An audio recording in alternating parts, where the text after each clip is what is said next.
Hai jirtu. Dubbisi. Jira kam jirtan nagaa qabdanii. Hinqaan pada argitanii qaanaa irratti dubbisuu malee qaanaa malee yoo taaksii keessa jiraatan hinqaan uffamu. Qaana nama qaana sun baanne. Injiru kanaaf taaksii keessa irraa amma taaksiin guututti simfaana haasofna jenneetudha. Biyya kana wanti hundumtuu amma guututti yeroo baay'ee fudhata. Taa'anii eeguudha waan guutuu hundumaa jechuudha. Taaksiin amma guututti kan biraa maal maaltu guutuu barbaachisa? Daabboon amma si ga'utti. Kan biraa wanta baay'ee jira jechuudha biyya kana keessa. Yeroo barbaaddetti iddoo barbaadde keessa deebi'uu hin dandeessu. Yerootti taaksii konkolaataa argattetti malee. Garuu amma yoomiti dhaabaa kan taaksii maalii jecha argachaa deemudha. Amma konkolaataa bitamutti.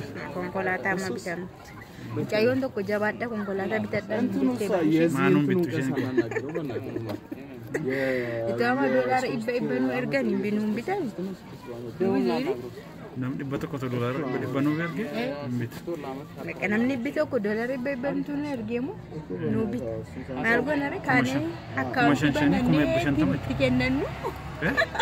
Account banan net tikennan nu fa erga ni. Kane kas gono? Ada kijole kenya rakis. Gece. Amma teekoo isaanii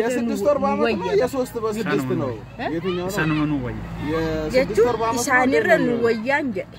Isaan nu wayya moo isaan nu wayya? No isaan nu wayya garuu isaanirra nu wayya. Isaan koo ganaa dhufanii ulaagaa baay'ee miti kan isaan eeggatu. Nu nama koo isteeppii tokko kan ulaagaa tokko darbinee jirra.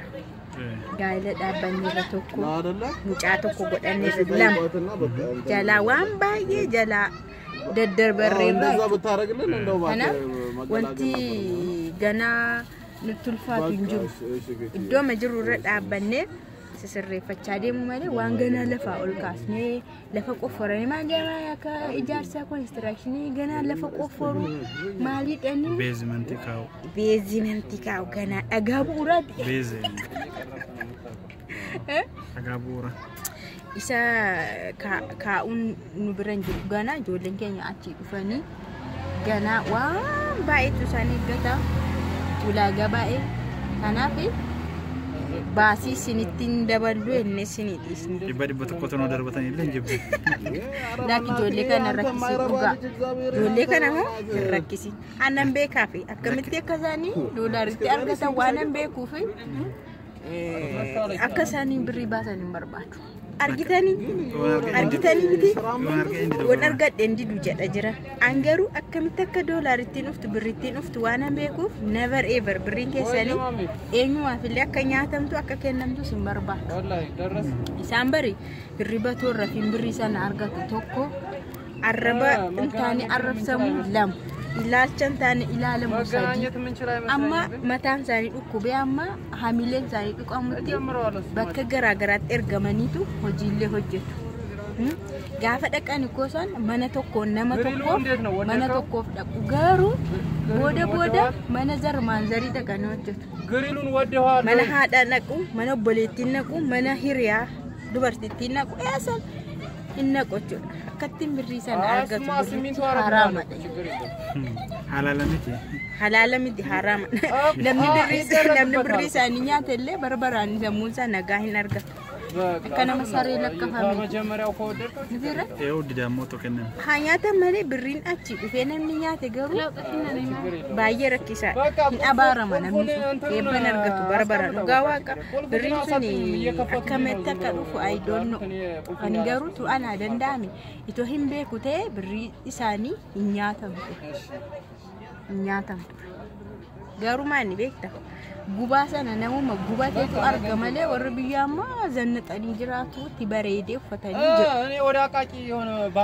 Kanaafiyyuu birrii keessa hubataa arga waan ta'eef ani amma nan boo'ayyuutichi ulaa argadheeti yeroo argadhe waan achitti dabarsee tooyyee yaadadhe nan boo'ayyuutichi. Kana hunda isaanii doolaara dhibba tokko erginu numu.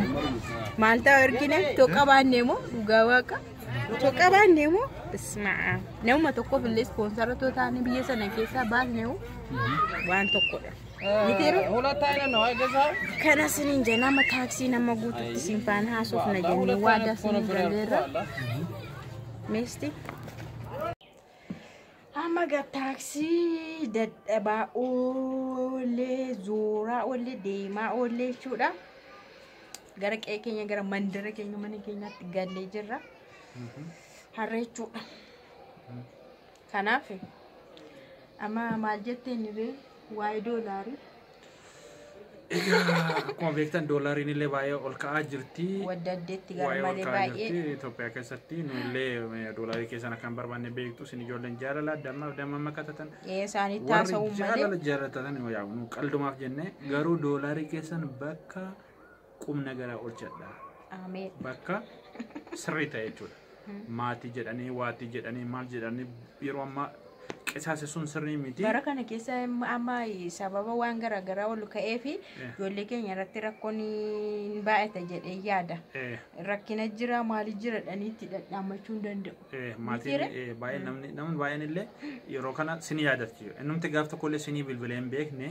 Yeroo kana keessa immoo irratti WhatsApp irratti innumti gaaf tokko nagaa keessaniif sinii bilbilee hin beekne yeroo ammaa rakkina adda addaa jira jechuudha. Biyya kana keessa gatiin baay'ee qaala'ee jira. Garmalee ilaalanii Rooma BBC'n fa'aa waan inni gabaase inni hin dubbisne BBC afaan Oromoo jechuudha. Sababa qaala'insatiin dubartiin tokko jechuudha. Ani miindaan koo 5,000 jette. Mana kiraayii garuu 7,000 kan kaffallu jette. Abbaa manaa koo wajjin walitti daballee 3,000 immoo uqubiidhaa jette. Amma dubartiin kun birrii hamma kana isaa fidanii mana kiraayii qofayyuu kaffalu. Guyyaa 5 booda moo maal booda maallaqni harka koorra hin jiru miindaa fudhadhe jette. Kanaaf yeroo kanatti yerootti wanti hundumtuu qaalii ta'e namni of dadhabaa jira jechuudha jiraachuudhaaf.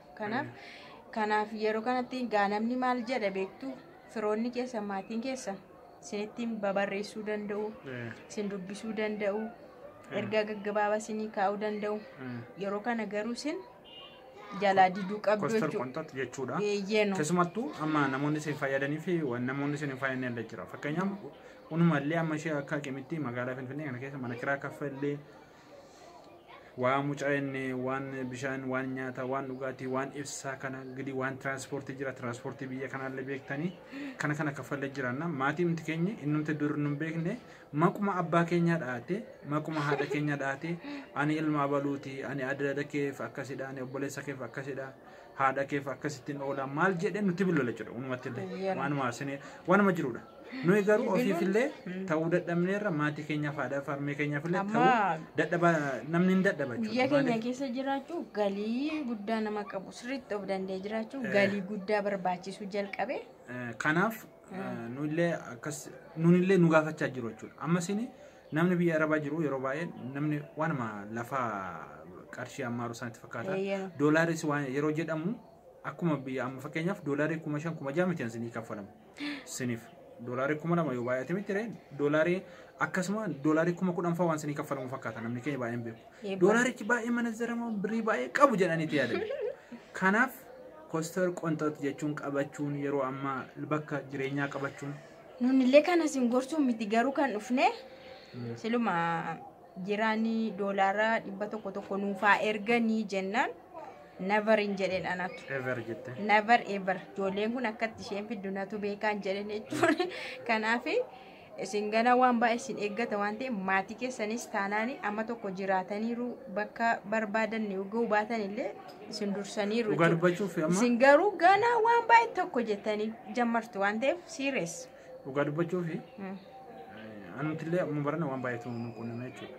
Nullee waggaa kana wal fuunee yericha homaan jennu waggaa 2 ta'uuf deemna. Homaan jennu waaqayyo nu eebbisee waaqayyo karaa adda addaa nu eebbisee yeroo wal fuunu homaan qabnu turre mana keenya keessa jechuudha. Chiistaa turre soofaa hin qabnu sireemaaf kumsaatiin waan xixiqqoo tokko qabna turre soofaa hin qabnu firiijiin hin jiru maal hin jiru mana keenya keessa. Televezyiiniin illee isheen durii tokko karaa hudduun ishee guddaa sana ishee malee filaattiin ni kun garuu waaqayyo nu eebbisee waaqayyo nu kennee mana keenya guutanne jechuudha. Ani waanan taazabee gidduma kana akka achumaan barumsa akkasiin ta'uuf namoonni illee kaffi jedhanii maallaqa qabanii jechuudha. Namoonni illee beekullee waadayyoonni koo dhiyoo kana kan fuudhani baay'een isaanii hin rakkanne waan itti kana godhannu dhabne waan itti kana galchannu dhabne waan itti maatii waamnee maatiillee walitti daballee intina bakka waa baay'ee bobba'aa jiran mindaan isaanii meeqa isaaniis fakkaata hambirri amma fakkeenyaaf mucaan tokko mindaan isaa 17,000 sagaa jechuudha garuu suni maal godhaa gaafa mana qabatu wacii mana keessaan baay'ata baay'ee jechuudha kanaaf namni amma bakka qabatutti hamma dhaabbatutti qofxan gochuun qusachuun dirqama jechuudha. Anamma duratti jechuudha duraan yoom biyya Arabaa yeroo sana birrii maanatti hin fakkaatu. Sababni isaa bor dhufee akkattiin jiraadhu ittiin yaadu ka haasaa qoosaa waanuma akkasii malee gadi fageenyaan ittiin yaadu jechuudha. Kanaaf maallaqni baay'ee maanatti hin fakkaatu maatiidha akka barbaade obboloota akka barbaade hamma isaan gaafatan nan kennaaf jechuudha. Garuu amma yeroon itti yaadu akkas ta'uu hin qabu. Likkii matte jechuudha. Likkii matte ta'uu jechuudha. Maaliif baajata mana keessa baasuun order gochuun dirqama. Nu amma waaqayyo galanni isaaf haa ga'u manni keenya fuuliidha. Kiisiin keenya illee fuuliidha. Jireenya ofiif ta'u hin jiraanna jechuudha. Dabarees immoo maatii keenya takka hin doggomne. Fakkeenyaaf maskareemii fulbaana tokkotti waan doggomnaa jechuudha. Haadholii keenyaaf.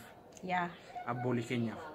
Warra ollaaf immoo buna kiiloo tokko binneen kenna rakkoon qabu maaliif waaqayyo illee nu eebbisa kennii jedhama deemaa cabni kenniin sii kennamaa jedha kanaaf siin garuu iddoo sana teessanii akkanumatti hiruun qabdan kennuun qabdanii yeroo kana jennu garuu maskaramee fulbaana tokko farmee fi haadha keessan yaadadha sammaanni kun maa beekama harmee haadha yeroo ayyaana kana akkan darbanii jira garuu yeroo namoonni kan dhufanii sinitti bilbilaan sin gaafatan akkas ta'e sana ta'e Itoophiyaa minaamin yeroo jedhan garaa sirraasuu danda'u sin garuu sireesii daqqabu qabu. Jireenyi Itoophiyaatti mi'aayeera yeroo sin jedhan sinis as Dubaayis mi'aayee jira. Eurooppis Ameerikaas mi'aayee jira. Warri Beeruuti akkas jedhanii bar. Itoophiyaanii akka Beeruut taatee jedhan Beeruuti baay'ee qaala'insi jira jechuudha. Ijoolleen baay'een illee galaa jiran jechuudha. Achiin gadhiisanis baay'ee gadi buute kufteerti Beeruut waan ta'eef. Nu egaa haaluma kanaan kan isiniin jennu har'a nuun ijoolleen keessan babbareedduuwwan qaqaaliiwwan keessan nu jechuudha ijoolleen jaalala warra jibban beekne jaalala malee yuutuubii keenya sheer kooment laayik sabskiraayib namoonni akka godhan sheer nu godha warri sabskiraayib nu godha laayik nu godha koomentii nu godha kanuma yoo nu godhan sin jaallanna nu jaallattu sin ajaa'ibsifanna nu ajaa'ibsifannu dinqifattu nagayaan tura jenna.